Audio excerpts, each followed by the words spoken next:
नात गोई का बड़ा शौक़ था। फिर कॉलेज में स्कूल में पढ़ता भी था नात, तो फिर कोशिश की कि खुद पढ़ें, जो खुद लिखें और फिर खुद पढ़ें। तो उसने भी एक हौसला दिया। तो फिर जैसा भी होता था, फिर कुछ असातिज़ा मिल गए और वो आखिर में अली अंसर रिजवी साहब के उसमें हूँ मैं, वो उनसे लेता हूँ इस्लाह। वो खुद इस दौर के बहुत बड़े और मतलब बहुत कम आते हैं वो खुद यानी सामने। तो मेरी कोशिश होती है कि वो भी आएँ, सारा सिलसिला है। लेकिन बहुत शफीक उस्ताद हैं, बहुत तरीक़े से समझाते हैं। अगर कोई गलती हो तो उसको इस तरह समझा देते हैं कि आदमी खुद सही कर लेता है। बहुत अच्छी बात है। देखते हैं अब आप गज़लें कैसी कहते हैं। वैसे तो हमारे नाज़रीन आपको पहले भी सुन चुके हैं मेट्रो वन के हवाले से, लेकिन अब कोशिश करूँगा कि वो गज़लें ना सुनाऊँ कि जो पहले मैं सुना चुका हूँ। गज़ल है, देखिए कि नसब के साथ ज़माने में नाम बिकते हैं। वाह। नसब के साथ ज़माने में नाम बिकते हैं, हमारे शहर में अब भी ग़ुलाम बिकते हैं। क्या कहने, वाह वाह वाह। नसब के साथ ज़माने में नाम बिकते हैं, हमारे शहर में अब भी ग़ुलाम बिकते हैं। क्या कहने। और अदब शनास अदब दुश्मनी पे माइल हैं। वाह वाह वाह। अदब शनास अदब दुश्मनी पे माइल हैं, हुसूले ज़र के लिए अब कलाम बिकते हैं। क्या कहने, क्या कहने। हुसूले ज़र के लिए अब कलाम बिकते हैं। और अजब नहीं कि बिकें फ़ाक़ा कश ज़माने में, अजब नहीं कि बिकें फ़ाक़ा कश ज़माने में, गज़ब तो ये है कि आली मुक़ाम बिकते हैं। गज़ब तो ये है कि आली मुक़ाम बिकते हैं। और सुना है शहर में बिकने लगे हैं थाने भी, सुना है शहर में बिकने लगे हैं थाने भी, सुना है मस्जिद व मकतब इमाम बिकते हैं। सुना है मस्जिद व मकतब इमाम बिकते हैं। और वफ़ा परस्त अगर हो ख़रीदने वाला, वफ़ा परस्त अगर हो ख़रीदने वाला, वफ़ा सरिश्त बसद एहतराम बिकते हैं। वफ़ा सरिश्त वफ़ा परस्त अगर हो ख़रीदने वाला, वफ़ा सरिश्त बसद एहतराम बिकते हैं। क्या कहने। और सरों पे रख के अमामा न जाने कितने ख़तीब, सरों पे रख के अमामा न जाने कितने ख़तीब, दरूने ख़ाना-ए रब सुबह शाम बिकते हैं। दरूने ख़ाना-ए रब सुबह शाम बिकते हैं। और जो मैंने अभी गुफ्तगू में ज़िक्र किया था, देखिए मख्ते में उसका तज़किरा है कि नदीम नक़वी यहाँ फ़न शनास कोई नहीं।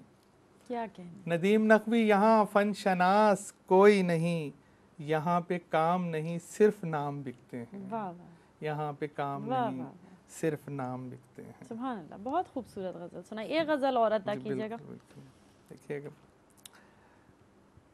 हज़रत अली का एक कौल याद आ गया गज़ल पढ़ने से पहले कि जिस पे एहसान करो उसके शर से बचो। बेशक, ये मौला का बड़ा पुरबसीरत कौल है। और अक्सर ऐसा हुआ कि वास्ता हर शख्स का इससे वास्ता पड़ता है जो एहसान करता है। तो उसी पे देखिएगा मतलब में उसका तज़किरा है थोड़ा सा कि मैंने कहा कि ज़्यादातर वही मिजाज मेरी शायरी पे भी आपको गालिब नज़र आएगा कि जो जिसका तज़किरा कि फिर किसी शख्स पे एहसान किया है मैंने, फिर किसी शख्स पे एहसान किया है मैंने, अपनी बर्बादी का सामान किया है मैंने, अपनी बर्बादी का सामान किया है मैंने। और ये कोई काम है काफिर को मुसलमान करना, क्या कहना। ये कोई काम है काफिर को मुसलमान करना, एक मुसलमान को मुसलमान किया है मैंने, एक मुसलमान को मुसलमान किया है मैंने। और हर सितम के एवज़ एहसान से बदला देकर, हर सितम के एवज़ एहसान से बदला देकर, अपने दुश्मन को भी हैरान किया है मैंने। क्या कहना। अपने दुश्मन को भी हैरान किया है मैंने। और जिसको दावा था कि दिल कर लिया पत्थर की तरह, जिसको दावा था कि दिल कर लिया पत्थर की तरह, बरपा उस दिल में भी तूफ़ान किया है मैंने, बरपा उस दिल में भी तूफ़ान किया है मैंने। और वक्त ने जिसको मकीं घर में नहीं होने दिया, वक्त ने जिसको मकीं दिल में नहीं घर में नहीं होने दिया, अपने दिल में उसे मेहमान किया है मैंने, अपने दिल में उसे मेहमान किया है मैंने। और बेवफा लाख सही फिर भी उसे कह दे नदीम, बेवफा लाख सही फिर भी उसे कह दे नदीम, सिर्फ तेरे लिए दीवान किया है मैंने, वाह वाह वाह, सिर्फ तेरे लिए वाह, दीवान किया है मैंने। क्या कहना है, बहुत खूब। अच्छा डॉक्टर नदीम नकवी साहब, आपकी पसंदीदा सिन्फ गज़ल है। जी बिल्कुल। तो ये बताइएगा कि मुताला आप क्या समझते हैं कि एक तख्लीकार के लिए कितना ज़रूरी है, और दूसरा ये कि देखने में ये आया है कि जिस सिन्फ से हमें दिलचस्पी होती है लोग सिर्फ उसी सिन्फ का मुताला करते हैं और दीगर असनाफ को गहरी निगाह से नहीं देखते। इस बारे में आप क्या कहेंगे, दीगर असनाफ का मुताला भी करना चाहिए या नहीं, जिसमें दिलचस्पी हो बस उसी का मुताला काफ़ी है? नहीं, ज़ाहिरी बात है कि तमाम असनाफ़ सुखन जो है वो उनका मुताला बहुत ज़रूरी है।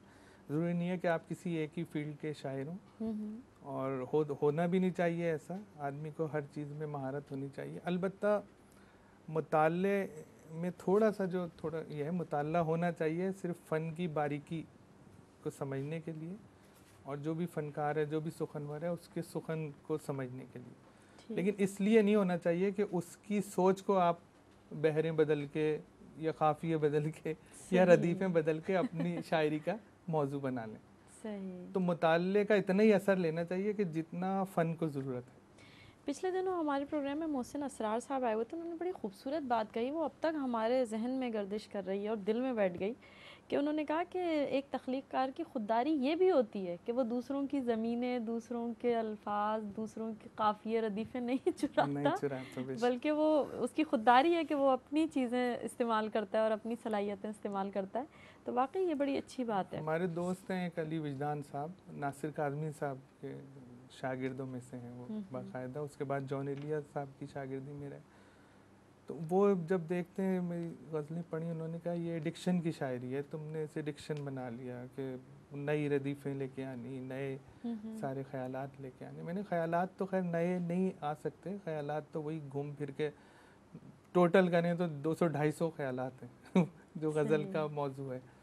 लेकिन अब क्योंकि गज़ल ने भी बहुत ज़्यादा वसअत इख्तियार कर लिया, माशरती हवाले से भी गज़लें हो रही हैं और दूसरे हवाले से भी गज़लें हो रही हैं। गज़ल में फिर हर किस्म का जो है वो मौजू को उसे बांधा जा रहा है। तो वो ये कहते थे कि ये डिक्शन की शायरी है। मैंने कहा डिक्शन की नहीं है, ये मसला इसमें ये होता है कि अगर आप पुरानी ज़मीनों पे काश्तकारी करते रहेंगे तो वो जो उसकी पैदावार होगी, जो फल होगा, उसमें ना इतनी चाशनी होगी और ना वो इतना सेहत अफ़ज़ा होगा कि आपकी रूह को तस्कीन पहुंचा सके। तो लिहाजा आपने नई ज़मीनें तो तलाश करनी है। जब लोग चांद की जुस्तजू में क्यों पहुंच गए, वहाँ नई ज़मीन तलाश करनी, या आज मरीख पे जाने की बातें हो रही हैं तो नई ज़मीनें तैयार करने की।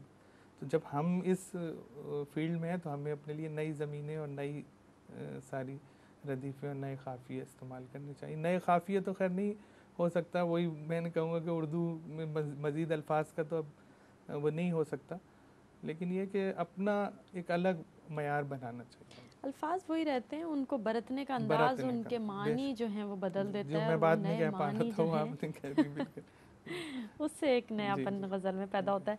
मज़ीद आपका कलाम सुनते हैं। अभी आपकी गुफ्तगू से एक सवाल हमारे जहन में आ गया है, वो हम करेंगे उसके बाद। पहले आपसे कुछ गज़लें सुन लें। बिल्कुल, गज़ल सुनाऊंगा जी इरशाद। कमाल तेरा मुक़द्दर है मत ज़वाल में रह, कमाल तेरा मुक़द्दर है मत ज़वाल में रह, हर एक लब से उभरते हुए सवाल में रह। वाह। हर एक लब से उभरते हुए सवाल में रह, और अना पसंदों को अक्सर अना ने मार दिया। क्या कहना, अना पसंदों को अक्सर अना ने मार दिया, न भूल खुद को ज़रा हद्दे इत्दाल में रह। वाह वाह। अना पसंदों को अक्सर अना ने मार दिया, न भूल खुद को ज़रा हद्दे इत्दाल में रह। और तमाम अहले जहां आसमां को तकते हैं, तमाम अहले जहां आसमां को तकते हैं, कहा था किसने तुझे जाके तू हिलाल में रह। वाह वाह। कहा था किसने तुझे जाके तू हिलाल में रह। और हर एक दिल में उतरने की है अगर ख्वाहिश, हर एक दिल में उतरने की है अगर ख्वाहिश, अज़ा की तरह से तू लहजे बिलाल में रह। अज़ा की तरह से